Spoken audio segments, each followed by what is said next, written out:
வணக்கம். நீங்க யாருக்கு ஓட்டு போடலான்னு இருக்கீங்க? எங்க சார் ரொம்ப இல்ல சார், நம்ம பிள்ளைங்க எல்லாமே தளபதி தான் சார். தளபதி தான். தளபதினா அந்த தளபதி இல்ல சார், எங்க இல்லையே தளபதி சார். சரிங்க சரிங்க. மறக்காம உங்களுக்கு தெரிஞ்சவங்கலாம் சொல்லுங்க. கண்டிப்பா சார். என்ன சார் பண்றது, தமிழ்நாடு ஐயா அவர் தான் சார். சரிங்க சரிங்க சரிங்க சரிங்க. Okay sir. இந்த திரைப்படம் வந்து ரிலீஸ் ஆச்சு, நீங்க பாத்தீங்களா?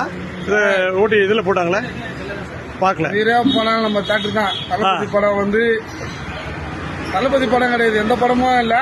நம்ம உயிரா படம் தளபதி படம் தேட்டர்ல வந்தாதான். பாருங்க பாருங்க பாருங்க, இது மாதிரி இந்த கட்சிக்காரன் யாருமே அந்த படம் ரிலீஸ் வெளியே விட்டதை வந்து பாக்க, இணையதளத்தை வெளியிட்டதை யாருமே பார்க்கல. நான் நிறைய பேரை விசாரிச்சேன், யாருமே பார்க்கல. இவரும் வந்து பார்க்கல. அது மாதிரி நிறைய பேர் இருக்காங்க. கண்டிப்பா சார். மக்களே, விஜய் ரசிகர் யாரும் அந்த படம் பார்க்க மாட்டாங்க. சரி சரி சரி தேட்டர்ல வந்தாதான். சரி, நன்றி நன்றி நன்றி.